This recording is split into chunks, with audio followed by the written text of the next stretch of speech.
예, 기도하시고 시작합니다.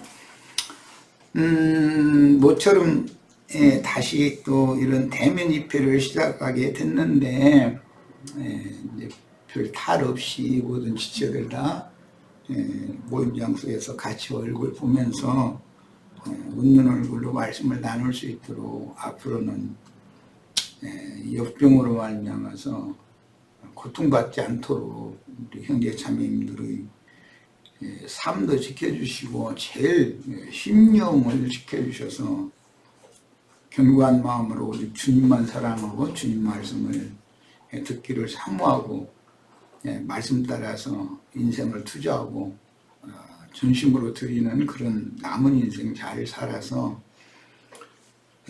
모두 다 성공적인 인생을 마칠 수 있도록 인도해 주시길 바랍니다. 오늘부터는 레위기 말씀을 이제 다시 나누려고 그러는데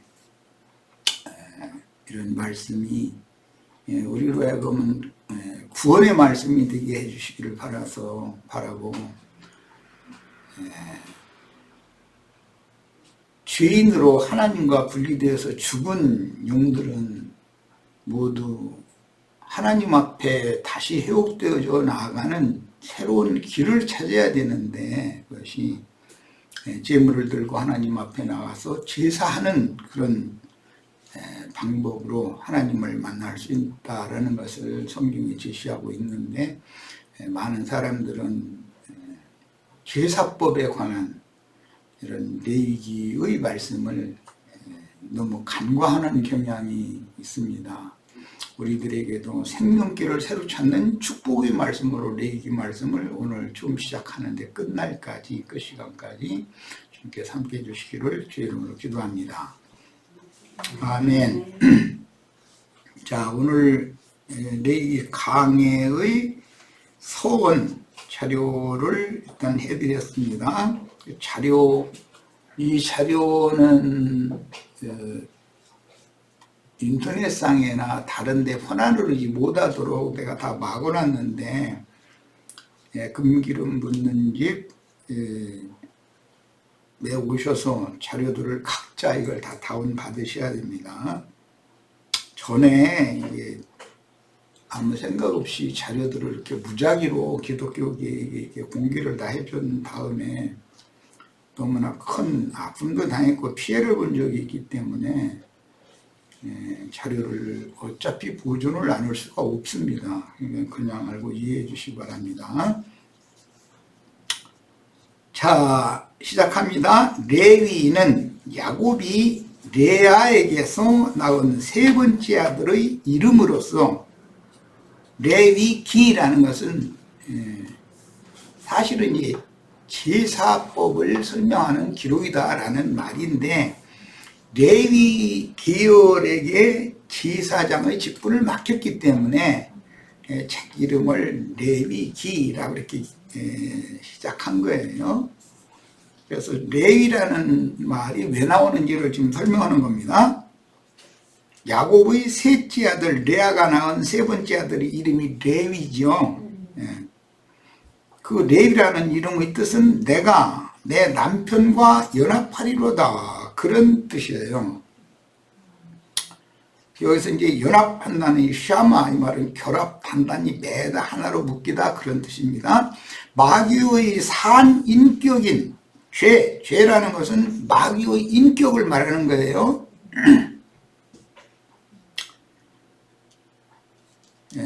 하나님의 살아계신 인격은 그리스도죠. 그러니까 죄와 그리스도는 완전히 반대편에 서는 거예요. 죄와 결탁한 인간을 죄인이라고 말을 해요. 성경에서는 그리스도와 연합되어져서 그리스도와 결탁된 사람들을 그리스도의 사람들 혹은 그리스도인이라고 표현을 해요. 지금 이제 첫 시간이기 때문에 이런 용어 해설에 있어서도 잘 마음에 숙지하고 말씀을 들어가는 겁니다. 그래 마귀의 산인격인 죄와 연합된 사람들을 죄인이라고 그러고 하나님의 살아계신 인격과 연합된 사람을 그리스도인이라고 한다. 그래요. 자, 죄인들은 은혜로 부어주시는 계시될 믿음을 통해서, 믿음이라는 건 사람에게 오실 때 반드시 하나님의 계시를 통해서 사람에게 임하는 거예요. 이게 계시라는 것은 감춰진 사실을 열어서 보여주는 상태를 계시한다고 그러죠. 이걸 깨달으면 이상이 열렸다 이렇게 표현을 해요. 계시와 이상은 짝인 거죠. 그러니까 이상을 보려면 계시해 주셔도 이상으로 깨달으려면 사람이 믿어서 받아들여야 되는 거예요. 영접한다 그래요. 우리 준수영 교우도 마침 전에 이제 그런 잠깐 내가 얘기를 했는데, 믿음이라고 하는 용어는, 믿음이라고 하는 명사형으로 쓸 때는 그건 예수 그리스도를 말하는 거예요. 믿음은 그리스도를 말하는 거예요. 믿다라고 할 때 믿어라 이런 것은 동사형이에요. 그러니까 명사형도 있지만 동사형도 있어요. 또 다른 한 형태도 있어요. 이제 이 믿음이라는 것이 이제 문법에서는 그 형태라고 그러죠. 믿음, 믿으니, 그 다음에 명령형이 있어요. 주 예수를 믿으라 라고는 그건 명령이에요. 그건 형태를 잘 알아야 돼요. 성경에 어떤 용어가 나온다 해서 다 그냥 믿기만 하면 자꾸 이것만 배우다 보니까 믿음이라는 용어와 그 다음에 믿어야 된다라고 할 때 주 예수를 믿으라 라고 하는 명령형과 그 다음에 믿는다라고 하는 그 동사형과 이런 것에 대한 구분이 없어요. 가르치는 사람이 이걸 안 가르치니까 그래. 그래서 어떤 용어든지 어떤 형태에 따라서 문장의 구성을 해나갈 때 말하고자 하는 의도가 바꿔진다. 전혀 다른 내용으로 바꿔진다. 이런 것을 잘 이해를 하셔야 돼요. 자, 그래서 믿음이라고 하는 것도 믿음인지 믿으라인지, 그 다음에 뭐 회개하고 예수를 믿으라라는 말도 있고, 믿어서 구원을 얻는다 할 때 믿었다라고 하는 그런 동사 형태인지, 이런 거에 대해서 문장의 흐름에 따라서 정확하게 이해를 해야 됩니다. 꼭 이런 성경을 함부로 보면 안 된다. 세밀하게 보셔야 돼요. 그 다음에 믿음이라는 것은 그리스도가 믿음인데, 그리스도가 그분의 믿음, 믿음의 주인은 예수 그리스도예요. 믿음의 주여 또 온전케 하신 예수를 바라보라 그랬어요. 믿음의 주인은 예수님이에요. 그분의 믿음을 우리에게 부어주실 때 우리는 받아야 된단 말이에요. 영접을 해야 되는 거예요. 영접하는 자 곧 그 이름을 믿는 자들에게는, 믿는 할 때는 건 동사형이에요. 이제 하나님의 자녀가 되는 권세를 주셨다 그랬어요. 그러니까 믿음이신 주님이 사람의 심령에 감동 감화를 하셔서 오셔서 그분의 믿음을 부어주시면 사람은 영접해야 된다. 받아들여야 돼요. 또 왜 분이 그 자기 자여손 후손에게 뭔가 선물을 주면 자여손 기쁨으로 받아야 되는 거죠. 당연히. 또 이제 받은 것으로 끝내면 안 되고 갖다 싸놔두면 뭔 소용이 있어요. 그 할아버지 할머니 보는 데서 다 불러서 그거 뭐 맛있는 것이면 먹기도 하고, 놀잇감이면 재밌게 놀고, 이런 걸 보면 선물 주신 하나님 그 할아버지 아버지도 기쁘잖아요. 그런 것처럼 반드시 이 믿음을 선물로 주시면 믿어야 되는 것이고, 믿었으면 믿음으로 이제 산다, 믿음으로 행한다 그러는데 그걸 누려야 된단 말이에요. 믿음을. 이런 형태가 어떻게 해서 바꿔지는지를 내가 조금 설명한 거예요. 자, 주와 연합하여 한 영이 되는 구속과, 구속이라고 하는 것은 이전에 회개가 있고 속죄가 있어요. 속죄, 회개한다는 건 돌이킨다 이 말이에요. 지금까지 내가 우상 숭배를 하는 줄도 모르고 세상 사람으로서 그냥 열심히 잘 산 거예요. 성심껏. 그런데 그게 세상과 세상에 있는 것들에 젖어서 그 정신세계가 그것을 지향하며 살았어. 그러면 우상을 버려야 되는 거지.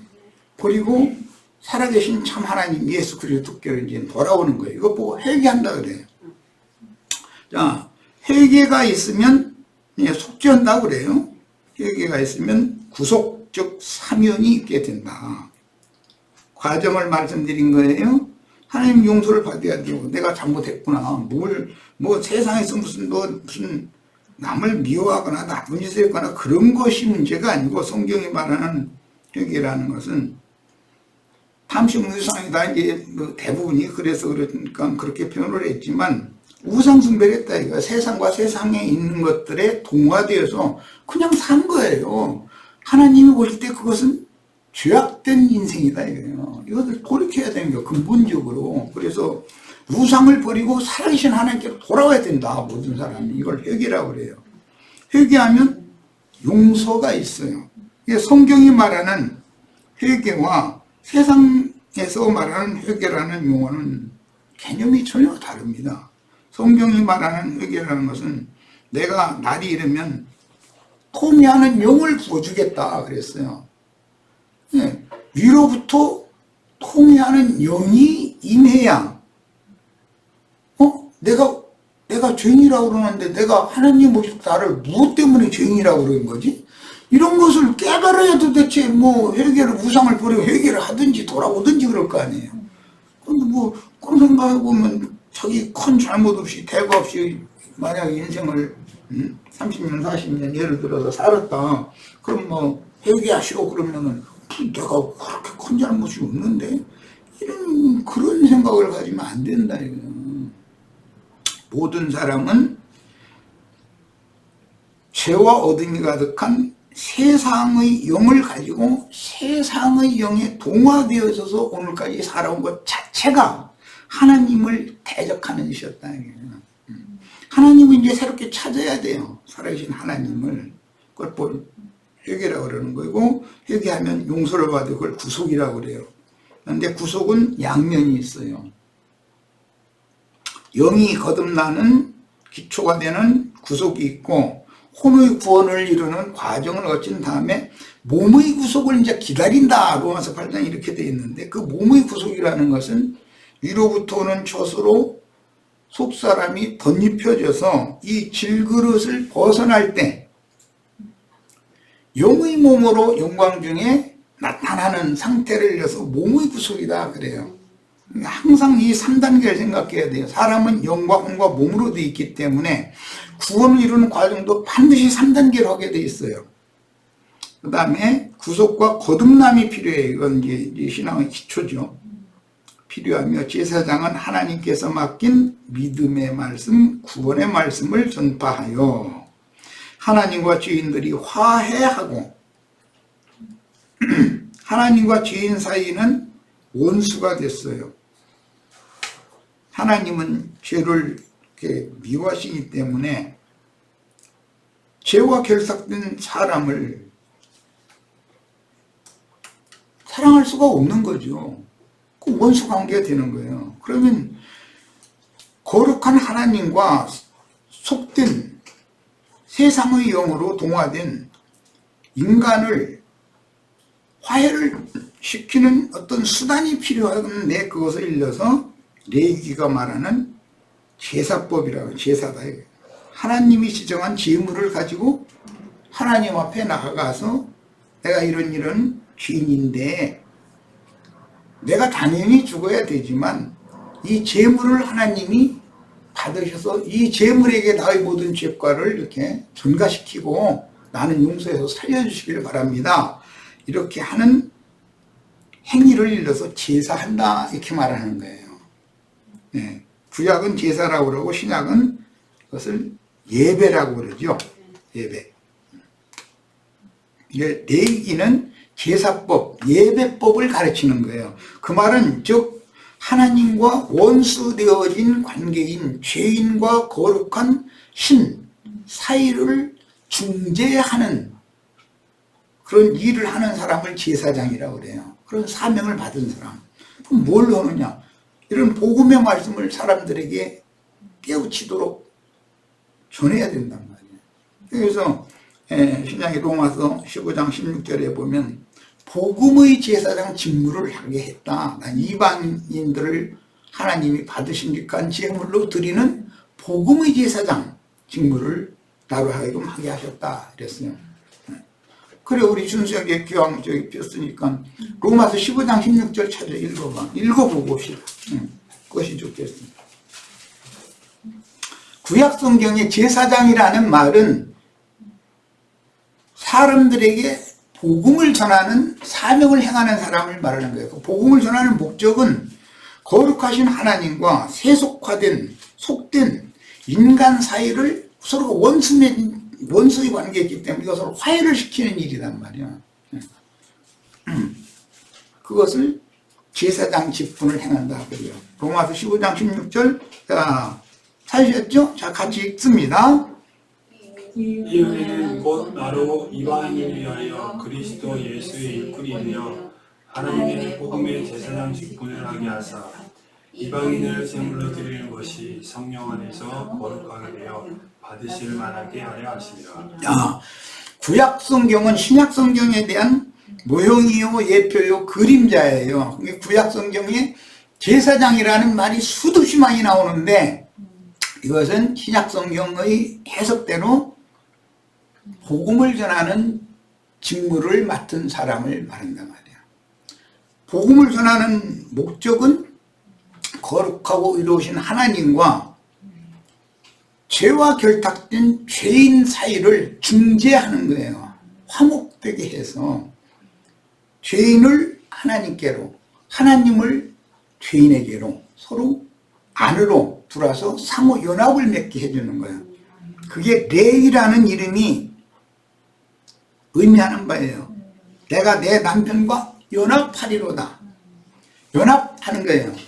아내와 남편이 연합하는 건 어른들은 다 아실 거예요. 생명연합을 맺어야 그래야 생명 열매가 또 이제 태어나고 이렇게 하죠. 그게 생명의 실수예요. 자, 그런데 먼저는 마귀와 연합됐던 사람들이, 즉 세상신과 연합된 사람들이 우상숭배자들이죠. 세상신을 떠나서 조물주 참 하나님께로 돌아오는 것을 회개라고 그런단 말이에요. 회개라는 거 신을 바꾸는 거예요. 이제 세상신을 조물주 참 신으로 신을 바꾸는 거예요. 나의 남편을 바꾼다 이 말이에요. 그럼 꼭 회개한다 그러고 그렇게 회개케 하는 직무를 행하는 사람이 제사장이란 말이에요. 자, 레위의 모친 레아가 그 동생인 라헬과 남편 야곱의 사랑을 서로 차지하기 위하여 레아와 라헬은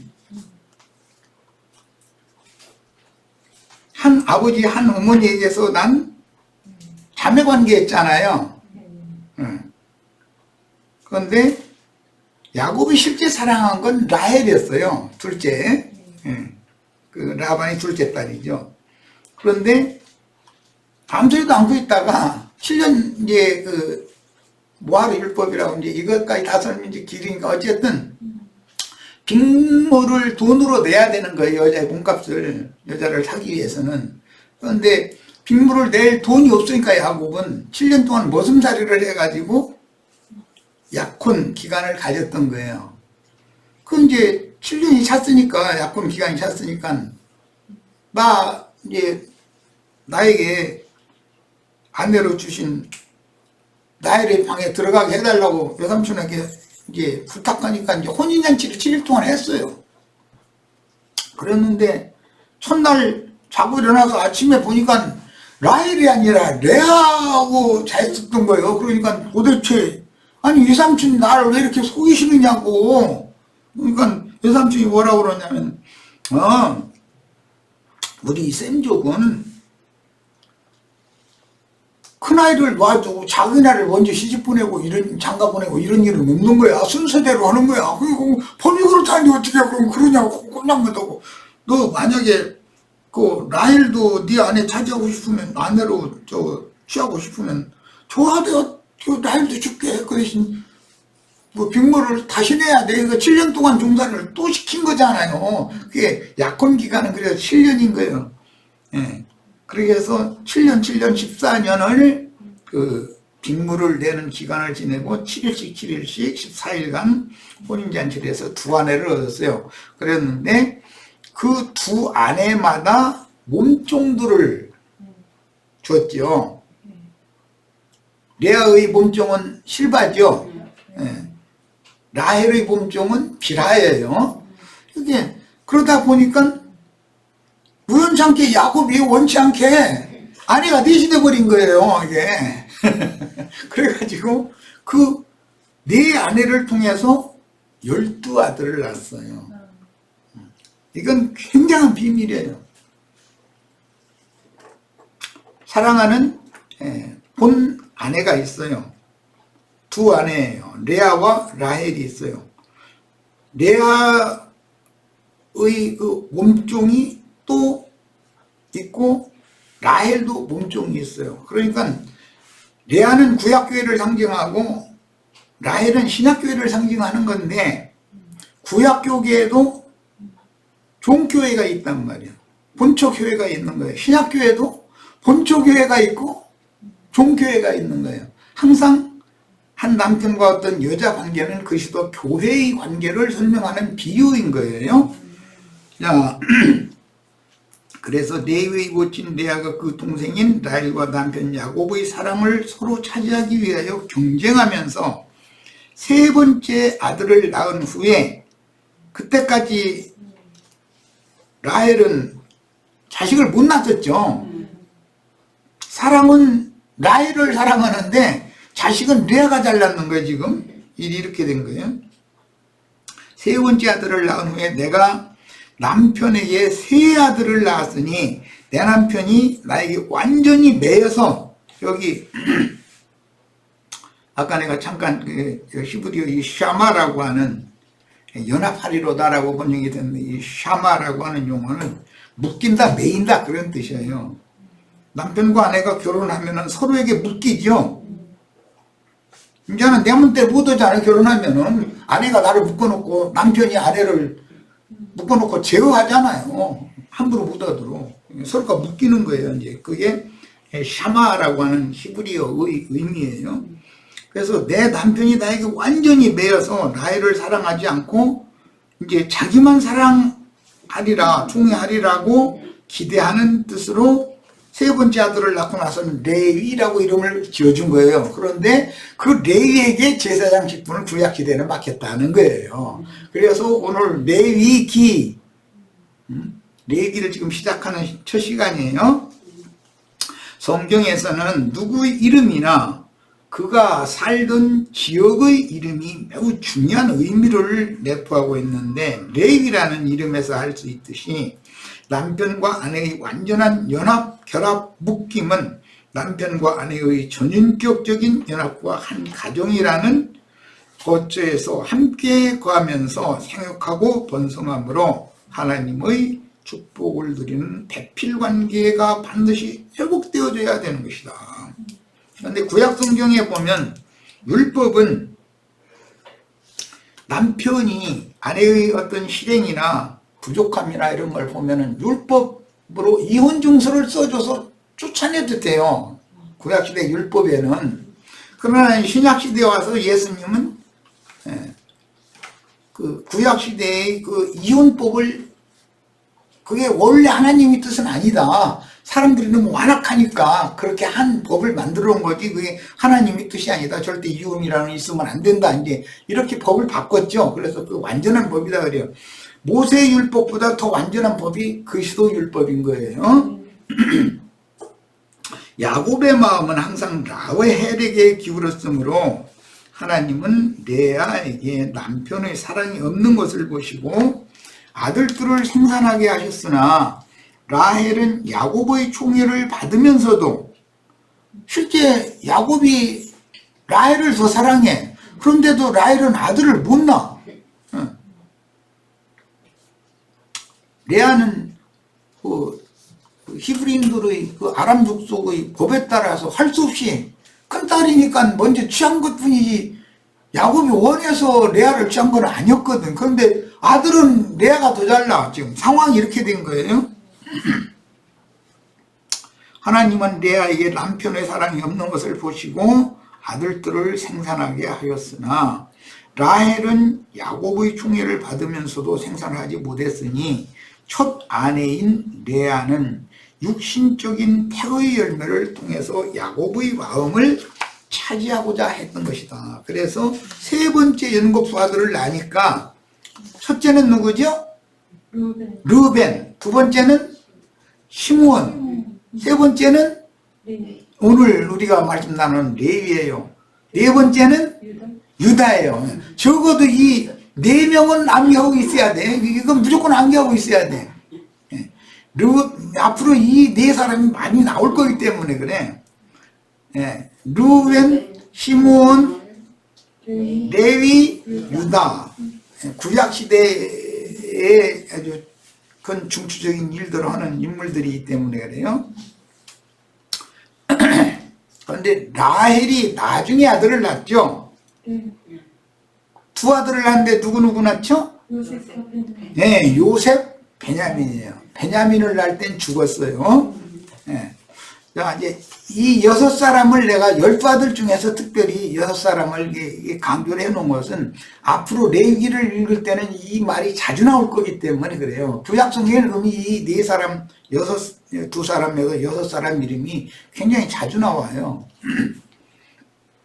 아무리 남편의 총애를 받아도 태의 열매를 맺지 못하면 한 남편에게 사랑을 받는다는 확실한 증거가 없으니 태의 열매는 그 증거거든. 나를 남편이 사랑한다라는 증표인데 사실은 사랑하는데 증거가 없어. 열매가 확증이 없어. 그럼 이제 언니한테 남편의 사랑을 받으면서도 언니한테 말하자면 멸시당하는 거예요. 자식을 못 낳은 것 때문에 미움당하고. 그래서 둘째 아내인 라헬은 정신적으로는 총애를 받았으나 자식을 낳지 못함으로 고통을 당했는데 레아와 라헬의 경쟁 관계는 훗날 여자가 해산해야만 구원을 얻는 구속사의 토대가 된다. 이게 창세기 이 말씀의 내용을 상세하게 하는 게 참 중요하죠. 성경의 구속사의 토대는 야곱과 야곱의 4아내와 12아들이 성경의 구속사의 토대라고, 이스라엘의 그 토대라고 할 수가 있어요. 자, 여자는 반드시 해산을 해야 구원을 얻어요. 그 율법이에요. 신약에도 디모데서에 보면 여자가 해산함으로 구원을 얻으리라 이렇게 돼 있어요. 기독교인들은 그냥 믿기만 하면 구원 그 말밖에 몰라. 여자가 해산해야 구원 얻는다는 말은 있기는 있지만 그것을 심중히 생각을 안 해보는 거예요. 여자는 해산을 해야 돼요. 사내아이를 얻어도 후사를 낳아야 구원을 얻는 거예요.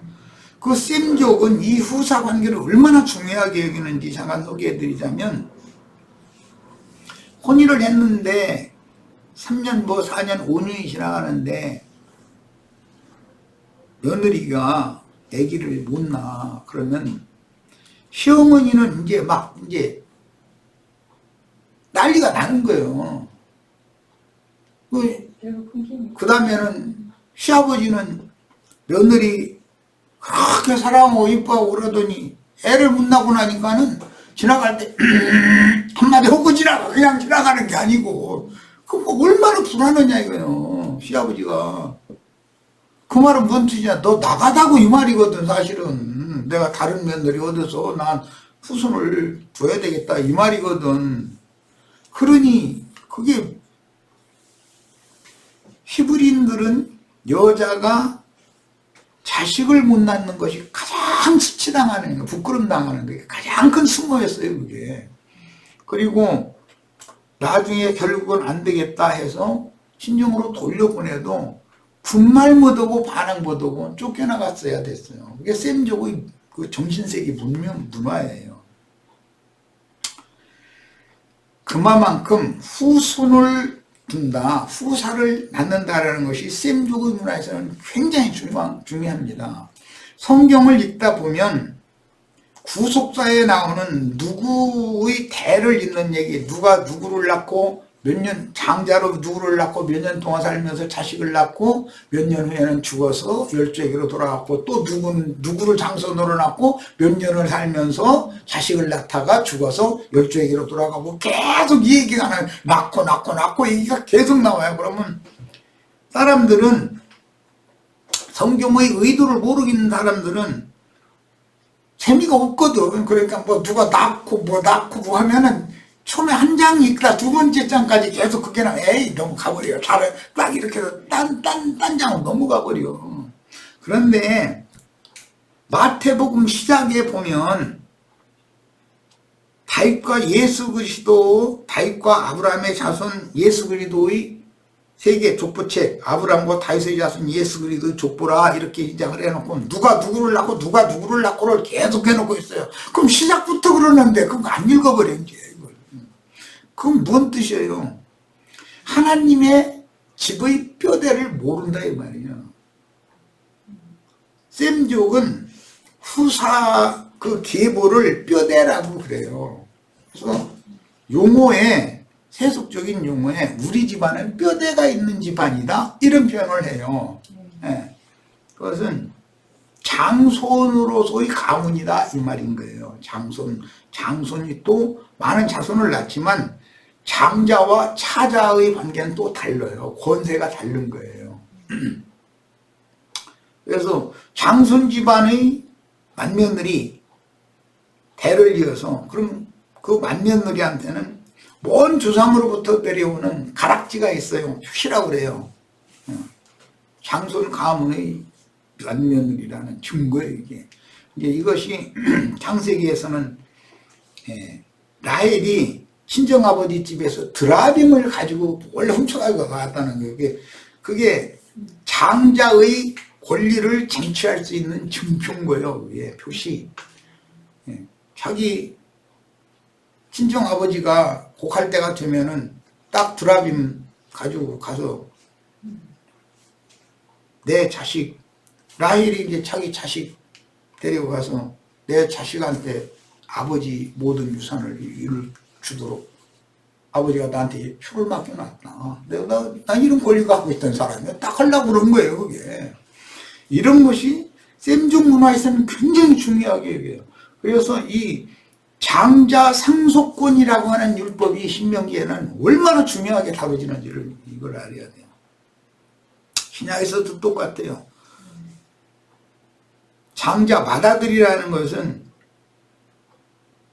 부활하신 예수님이에요. 그래서 신약에 보면 부활하신 날 이후에 예수님이 하나님의 맏아들이 됐다는 거예요. 그 다음에 또 많은 아들들은 베드로니 뭐 요한이니 뭐 베드로 바울이니 이런 분들은 많은 아들들인 거예요. 이제 우리도 똑같이 하나님, 예수가 하나님의 아들인데 우리도 똑같이 하나님을 아버지, 아버지라 부를 수 있는 권세를 받았다라는 말은 장자의 명분과 권세가 나에게 있다 지금 이 말이란 말이에요. 이런 중요한 성경의 뼈대 얘기에 대해서 기초적인 지식이 없이 예배당에 수십 년 다녔어도 세상 말로 헌이든 뭐 헛짓하는 거예요. 나는 네가 어디서 왔는지 도무지 알지 못하겠다. 신약이 재판을 그렇게 한다는 거잖아요. 우리가 길거리에서 막 죄 이름으로 귀신도 쫓아내고 능력도 행하고 다 강했지 않느냐고 막 이 불법을 행하는 자들아 다 내게서 떠나가라. 나는 너희가 어디로서 왔는지 난 도무지 알지를 못하겠다. 그래 버린다면 그럼 그건 무슨 소용이요. 막 나 수십만 막 모이는 예배당 목사하다 왔는데 뭔데 다 그래? 이 불법을 행하는 자들아 난 네가 어디서 왔는지 모르겠다. 너는 마귀에게서 왔는지 내 아버지에게서 왔는지 난 널 그걸 모르겠다 이 말이에요. 근원이 달아요. 생명의 근원이. 이런 이야기를 똑같이 성경을 가지고서 읽어도 관심이 없어. 기독교인들 이런 지금 오늘 우리가 레위기 시작 말씀에 이런 얘기하면은 뭐 말씀이 뭐 그런 거 이거 복잡하게 따지느냐 이래버려.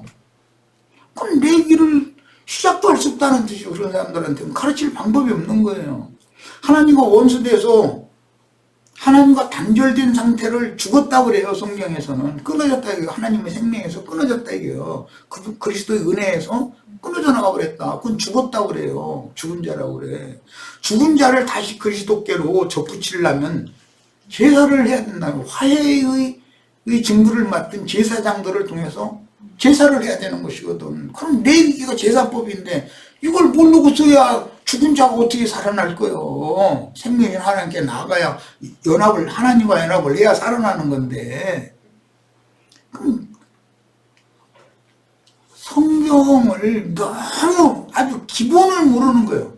그러면서 그냥 말도 같지 않은 소리 막 그냥 하나님의 말씀을 그냥 사람의 쓸데없는 교훈, 세상 교훈으로 막 해서 이렇게 가르치면은 거기에 세뇌당해가지고 맹신자 노릇을 평생을 하다가 죽었어. 죽으면 천당 간다고? 아니 그런 보장이 어디가 있어. 예수 그리스도의 아버지가 내 아버지도 되어야 그잖아. 부활하신 날 주님은 내가 내 아버지 너희 아버지 내 하나님 너희 하나님 께로 올라간다고 내 제자들에게 가서 가르쳐줘라 그랬다고 했어요. 그런데 제자들한테 가르칠 때 내 형제들이라고 그랬어요. 제자들 보고. 우리가 지금 뭐 준수 형제 내가 이렇게 말할 때는 세상 교계에 그런 자기는 성직자고 저 평신도들은 서로가 형제자매고 이런 식으로 생각하는 말을 하는 게 아니에요. 한 하나님 모든 만물의 생명의 근원자이신 조물주 하나님과 동등한 생명을 받아가지고 태어난 부활하신 예수님이 맏형이고 우리는 수많은 아들들 중에 하나다. 그 얘기를 안 하는 거야 지금. 그냥 성경이 말하는 대로 정확하게 알아야 돼. 오죽하면 주님께서 하늘에 계신 내 아버지의 뜻대로 누구든지 하늘에 계신 내 아버지의 뜻대로 행하는 자라야 내 형제요 자매요 모친이다 이랬어요. 그러면서 제자들을 가르쳐 가라사대 보라 내 형제들을 보라 딱 그랬어요. 예수님 형제들이 제자들이었어. 이런 얘기를 성경을 읽어도 이게 무슨 소리인지를 몰라. 왜?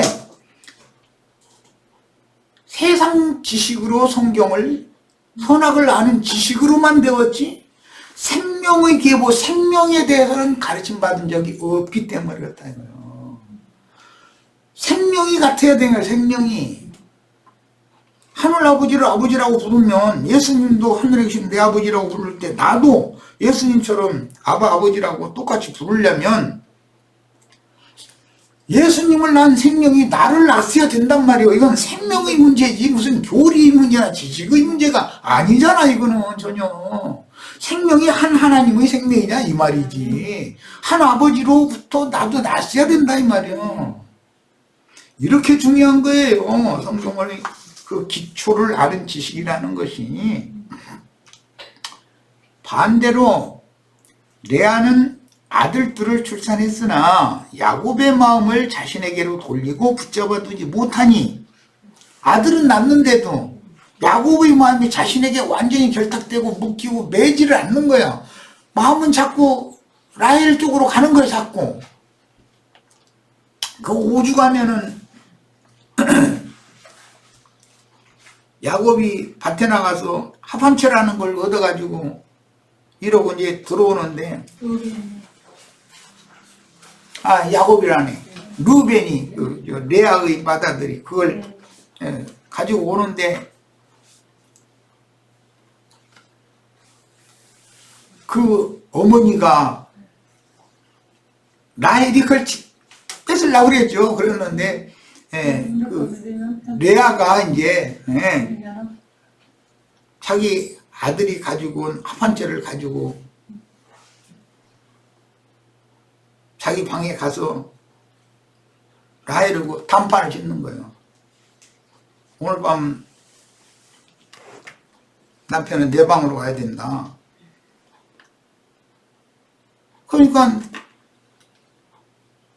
합한체라는 것이 그게 이 남편은 내 남편이다라고는 합한다, 연합할 수 있는 그런 신비한 힘을 준다고 믿는 이제 그런 이제 오늘날로 말하자면 이제 강장제라고 그러는데 그런 채소였단 말이야.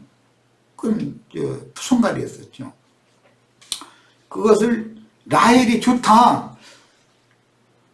오늘 밤에는 내 방에 오지 말라고 언니 방에 가라고 할 거니까 그럼 합한채를 나를 다고 이래가지고 합한채 가지고 그게 증표거든. 합한채를 자기 아들이 가지고 온 합한채를 자기 동생에게 주고 그날 밤에 남편을 자기에게로 오게 한 그런 얘기가 그만큼 자식을 서로 얻고 남편을 누구의 남편을 삼을 거냐 때문에 경쟁을 그렇게 했다는 거예요. 이게 이제 로마서 11장에 보면 이스라엘의 덜어는 참 감람나무이신 그리스도의 가지로부터 끊어져 나가가지고 버림받았는데 이제라도 내 동족이 회개하고 돌이켜서 그리스도께로 다시 돌아오게 하려고 내가 이렇게 수고를 한다. 그게 바울이라는 사람이 자기가 히브리인이고 유대민족 중에 하나였기 때문에 자기 그 이스라엘을 아무래도 이방인보다 더 사랑했다라는 말이지. 혈연적으로 보자면. 내가 그러나 주님은 이방인들을 그렇게 사랑해가지고 성경도 모르고 하나님에 대해 들어본 적도 없고 완전히 돌부치 앞에 가서 쌀쌀 빌고 뭐 발 밑에 가서 촛불 켜놓고 기도하고 큰 나무 밑에 가서 뭐 성황당이라고 뭐 띠 만들어 놓고서 뭐 이러고 하는 하나님을 알지도 못하는 신을 섬기는 사람들 이방인들이요. 유대인들은 하나님이 어떤 분인 것을 알고 섬긴다고 생각하고 있었고 그런데도 하나님은 그 이방인들에게 전도를 하니까 이방인들은 회개하고 돌이키고 복음을 받아들이더라는 거예요. 유대인들은 아는 지식이 많은데 배척하는 거예요. 예수가 여러분들이 조상 대대로 믿던 그 참 하나님이 바로 예수 그리스도입니다 라고 전하니까 이 사람 미쳤구만.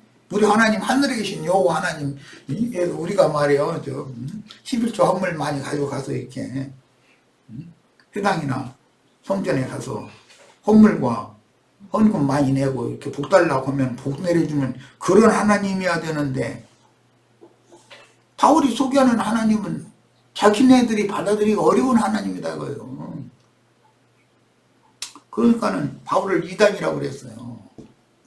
그때부터는 그랬는데 이게 다 뭐냐, 바울은 그래도 자기 동족에게 이방 교회를 주님이 이렇게 사랑하시는 것을 통해서 내 동족이 이제라도 시기심을 가지고 돌이켜서 그리스도께로 돌아오기를 바란다. 이 얘기를 창세기에서 레아와 라헬의 서로 시기하던 관계를 적용을 그렇게 했어요. 그러니까 레아는 이스라엘 12지파를 대표한다면 라헬은 신약교회를 대표한다라는 걸 우리는 성경을 통해서 알 수 있는 거죠. 자, 그 다음에 그 당시에 두 여자와 한 남편의 관계는 그리스도와 교회의 비밀을 암시해 주는데 구속받은 죄인들이 주님과 완전한 연합을 맺으려면 먼저 옛사람이 사람이신 예수님의 죽음과 장사에 믿음으로 연합하고 새사람이 그리스도의 부활과 승천에 연합하는 믿음의 비밀을 통해서나 실현될 수가 있는 것이다. 이 모든 문제는 연합이라고 하는 문제, 이것을 실현시키는 것은 믿음을 주시는 은혜가 필요하고 은혜를 부어주시 은혜로 계시로 믿음을 부어주시면 사람은 믿어서 영접을 해야 돼. 받아들여야 돼. 그러니까 은혜를 부어주시면 사람은 믿음으로 그걸 받아들이는 이 양면이 필요하다. 예를 들어 세상에서도 어떤 청년이 어떤 처녀보고 이상하게 둘이 이제 눈이 맞아서 좋아졌어. 나중에는 뭐 그 사람은 좀 못 살 것 같아. 그럼 부모님보다도 이 여자가 더 준 거야 이제 점점 때가 돼서 그런 거지만 물론. 그러면은 자기 부모님한테 허락도 안 받고 프로포즈부터 해놓고 나서 여자가 쓰주었어. 뭐 그러자고는 안 했지만 어쨌든 들을만 하면 아 이제 이 사람 이제 내 사람이라 확정을 딱 하고 나서 그 다음에 이제 부모한테 데려가서 소개하는 거잖아요. 그냥 그렇게 살아오면 같이 살아야지 어떻게 할 거예요. 사랑한 사람 뭐 계속 떨어져 있을 수는 없는 거니까. 그게 결혼의 이치다 이거예요. 혼인이라는 것이. 야, 결혼이라는 것은 연합하는 것이다 이거예요. 한 남편과 한 아내가 생명의 연합을 맺는 거예요. 그래야 생산을 해서 열매가 나오는 거예요. 하늘이 땅에 햇빛을 보내고 비를 내리면 땅은 햇빛과 비를 흡수해가지고 산물을 내야 되는 거예요. 당연한 이치인 거예요. 이게 하늘과 땅의 연합이란 말이에요. 이런 비밀이 성경 이야기다. 자, 첫 시간 여기까지 해서 마치겠습니다. 잠시 쉬었다가 이어나가도록 합니다.